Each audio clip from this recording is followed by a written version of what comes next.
driving around LA, you've no doubt been on Pico Boulevard, and you've probably also passed by the city of Pico Rivera. In tonight's Look at This, our Desmond Shaw is over the home of the historic figure behind the street and the city.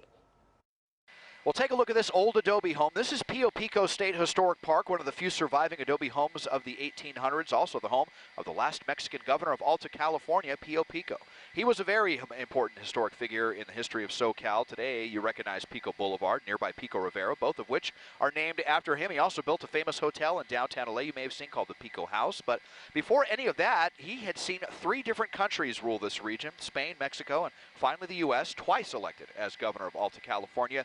He would be one of the wealthiest people living in the new American California and one of the country's largest landowners. Made a lot of money off of cattle ranching during the gold rush of 1849, and he used that fortune to amass more than 500,000 acres of land across Southern California. This is where he built his home. He called it El Ranchito, or Little Ranch, though it was hardly tiny at almost 10,000 acres along the San Gabriel River in present-day Whittier. He also owned big swaths of present-day Camp Pendleton and Mission Hills.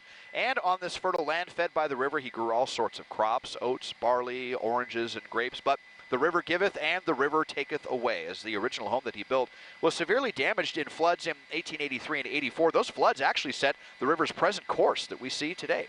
This home that he rebuilt was kind of a blend of Mexican California style with the new American California architecture, but sadly by the late 1800s, his fortunes really began to change. Bad luck in business, bad weather, the end of the gold rush, and the victim of outright fraud. He basically lost everything, including this ranch, and died a poor man at his daughter's home in 1894.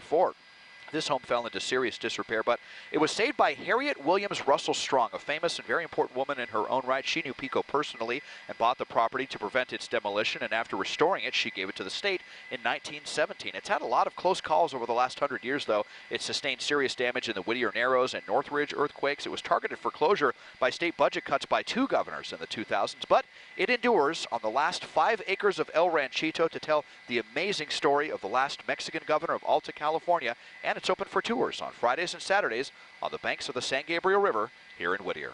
Taking a look at this from SkyCal, I'm Desmond Shaw. And if you'd like Desmond to take a look at something interesting in your neighborhood, just write us at lookathis@cbs.com.